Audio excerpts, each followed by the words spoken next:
A kú déédé àsìkò yìí, kókó inú ìwé ìròyìn la mú wá fún yín láti inú àwọn ìwé ìròyìn ilẹ̀ Nàìjíríà. Orúkọ tèmi ni Ọmágbémisọ́lá Ọmọlọ́gọ̀mádẹ àìjẹran ẹdán. Ààrẹ Bọ́lá Tinubu ti ní ìpàdé pẹ̀lú Sultan ilẹ̀ Sokoto Muhammad Sa'ad Abubakar lánàá ní ilé agbára ìlú Àbújá. Ìpàdé tí ó wáyé ní àjàkíní ọ́fíìsì ààrẹ ni wọ́n ní ó jẹ́ ara ìgbésẹ̀ ìjíròrò tí ààrẹ ní pẹ̀lú àwọn adarí ẹ̀sìn àti adarí ìlú láàrin bí ààrẹ orílẹ̀-èdè United States Donald Trump ṣe ṣe àpèjúwe Nàìjíríà ní orílẹ̀-èdè tí wọ́n ti ń ṣekúpa Kìrìsìtẹ́nì tí wọ́n ti ń tẹ ẹ̀tọ́ ọmọnìyàn lójú mọ́lẹ̀. Agbẹnusọ ilé-ìgbìmọ̀ aṣojú-ṣòfin Honorable Tajudeen Abbas sin Sultan dé ibi ìpàdé pàtàkì yìí. Ìbẹ̀rẹ̀ ọ̀sẹ̀ yìí ni ààrẹ Tinubu ní ìpàdé pẹ̀lú bíṣọ̀bù ìjọ Àgùdà ti ìlú Àbújá, Bishop Ignatius Ayel Kaigama. Èyí ń wáyé bí ilẹ̀ Russia ṣe ní àwọn tọpinpin ìgbésẹ̀ tí ó dìrọ̀ mọ́ ìgbésẹ̀ ológun tí wọ́n ní ó ṣeé ṣe kí ilẹ̀ US gbé lórí ẹ̀sùn ìṣekúpa àwọn Kìrìsìtẹ́nì, ẹ̀sùn tí Trump fi kan Nàìjíríà. Agbẹnusọ fún Mínísítírì ilẹ̀ òkèèrè Maria Zakharova ni ó ṣe àfihàn yìí níbi ó ti ń dáhùn ìbéèrè láti ọ̀dọ̀ àjọ Anadolu níbi ìpàdé pẹ̀lú àwọn akọ̀ròyìn tí ó wáyé ní Moscow. Zakharova rọ Washington kí ó bọ̀wọ̀ fún òfin ilẹ̀ òkèèrè kí ó sì gbé ìgbésẹ̀ tí ó yẹ lórí ọ̀rọ̀ tó ní í ṣe pẹ̀lú ètò ààbò lágbàáyé. Ó fi kún un wípé àwọn ń wòye bí ọ̀rọ̀ ṣe ń lọ kí gbogbo àwọn tí ọ̀rọ̀ kàn tẹ̀lé òfin ilẹ̀ òkèèrè. Ẹ̀kúnrẹ́rẹ́ ìròyìn wà nínú ìwé ìròyìn Vanguard tó jáde lónìí. Olóyè kan láàrin ẹgbẹ́ òṣèlú All Progressives Congress (APC) Joe Igbokwe ti kan ẹni pé ara rẹ̀ ní adarí ajìjàǹgbara fún ilẹ̀ Biafra (IPOB) Nnamdi Kanu lábùkù lórí ọ̀rọ̀ tí ó sọ ní ilé-ẹjọ́ lánàá. Fọ́nrán kan tí ó gba orí ẹ̀rọ ayélujára ni ó ṣe àfihàn ibi tí adarí IPOB ti ń fi ìbínú fèsì lórí ìgbẹ́jọ́ rẹ̀ tó ń lọ lọ́wọ́ ní ilé-ẹjọ́ gíga ìlú Àbújá. Níbẹ̀ ni wọ́n ti gbọ́ tí Kanu sọ wípé adájọ́ kò mọ òfin Nàìjíríà mọ́, àbí báwo ni adájọ́ kò ṣe ní bu ọ̀wọ̀ fún òfin Nàìjíríà lórí ìdájọ́ tí ilé-ẹjọ́ tó ga jùlọ kọ́kọ́ ṣe àgbékalẹ̀. Kanu ní ẹ kò mọ ìtumọ̀ ìdájọ́, òye ìdájọ́ kò yé yín rárá. Báyìí ni Kanu ṣe ń fi ìbínú kan adájọ́ lábùkù. Nígbà tí ó ń fèsì ní Igbokwe kọ sí orí ẹ̀rọ abánidọ́rẹ̀ẹ́ Facebook wípé ìhùwàsí Kanu ní ilé-ẹjọ́ ṣe àfihàn wípé ọpọlọ rẹ̀ ti ń dọ́bà. Ó ní kò sọ̀rọ̀ bí ẹni iye rẹ̀ pé mọ́, àṣejù ti wọ inú ọ̀rọ̀ rẹ̀. Ẹ̀jẹ̀ ẹgbẹ̀lẹ́gbẹ̀ àwọn tó ti pa ti ń bì í. Ẹ̀kúnrẹ́rẹ́ ìròyìn wà nínú ìwé ìròyìn Daily Post tó jáde lónìí.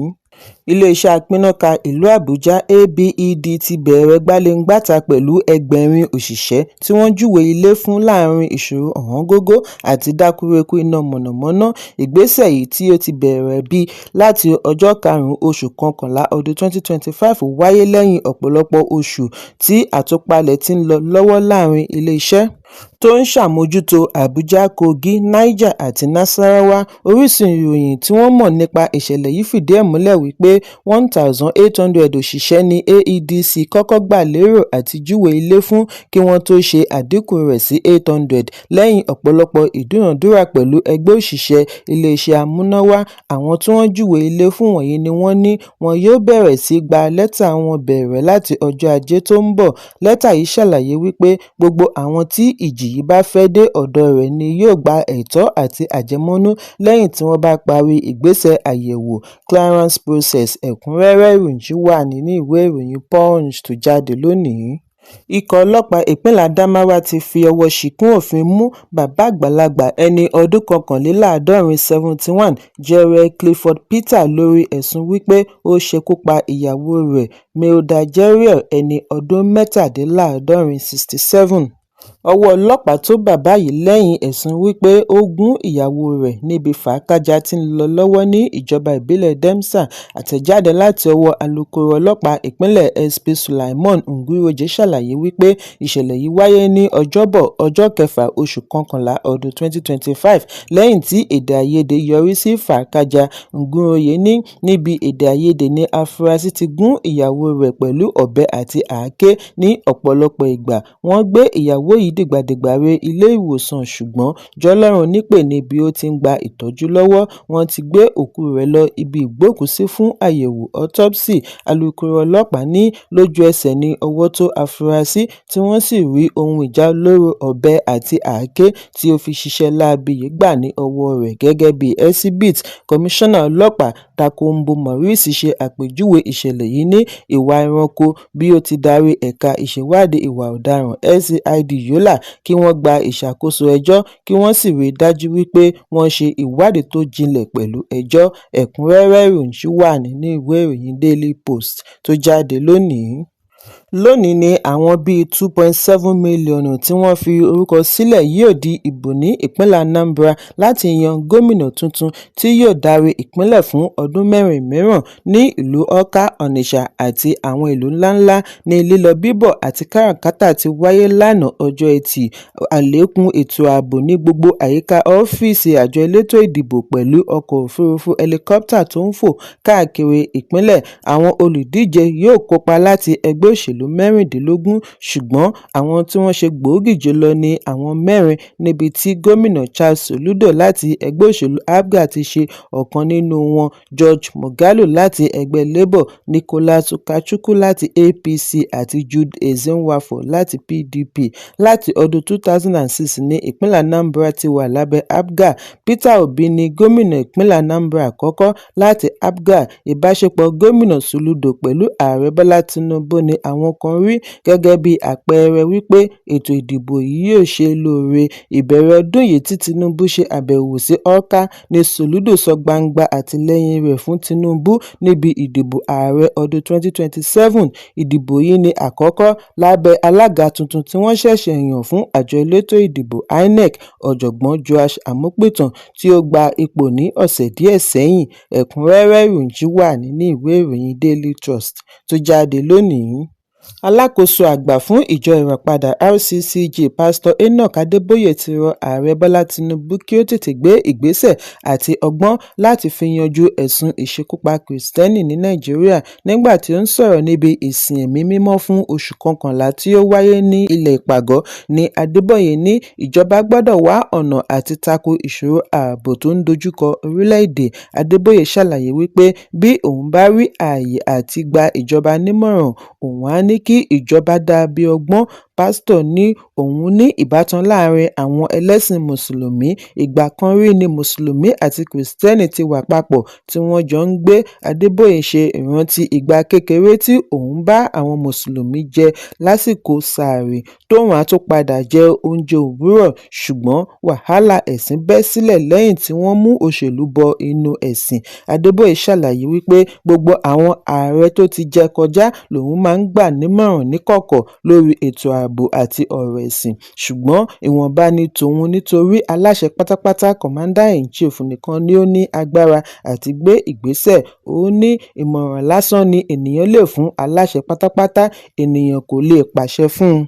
Adébóyè tẹnumọ́ wípé àsìkò yìí nílò ìgbésẹ̀ oníkọ́mọ́kọ́mọ́, kì í ṣe àkókò fún àwáwí tàbí ìpàdé àwàdà, kì í ṣe àkókò àti máa fọ èdè Gẹ̀ẹ́sì, kì í ṣe àkókò fún àríyànjiyàn nítorí kì í ṣe ìjínigbé tàbí ìṣekúpara ẹni.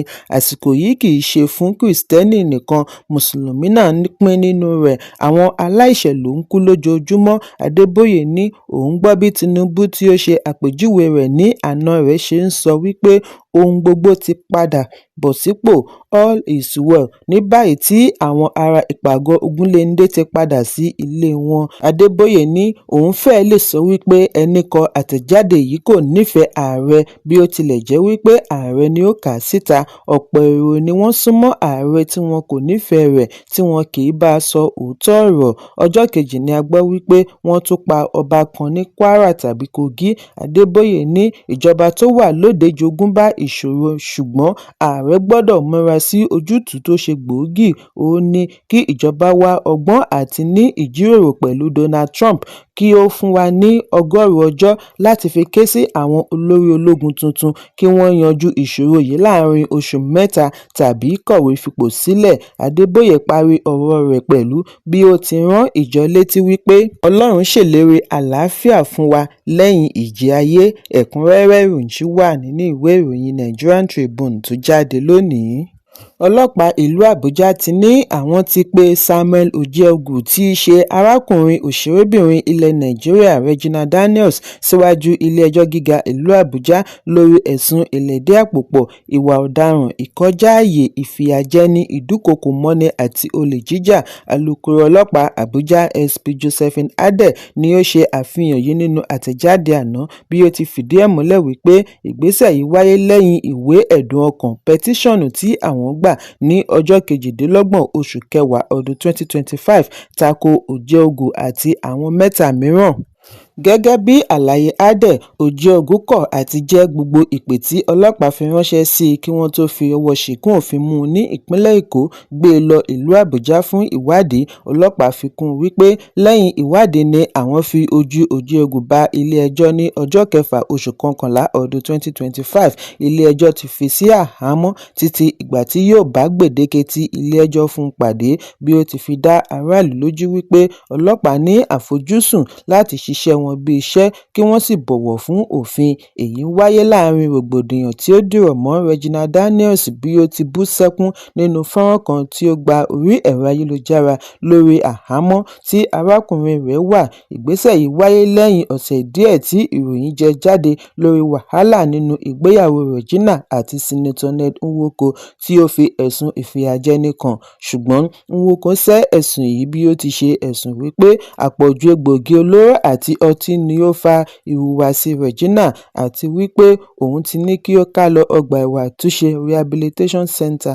Láàrin rògbòdìyàn yìí ni Regina ṣe ayẹyẹ ìyá àti bàbá rẹ̀ tí wọ́n parí ìjà lẹ́yìn ọdúnmọ́dún tí wọ́n ti pínyà, pàápàá jùlọ láti lè pawọ́pọ̀ gba ìyọ̀ǹda arákùnrin rẹ̀. Ẹ̀kúnrẹ́rẹ́ ìròyìn ṣì wà nínú ìwé ìròyìn Punch tó jáde lónìí.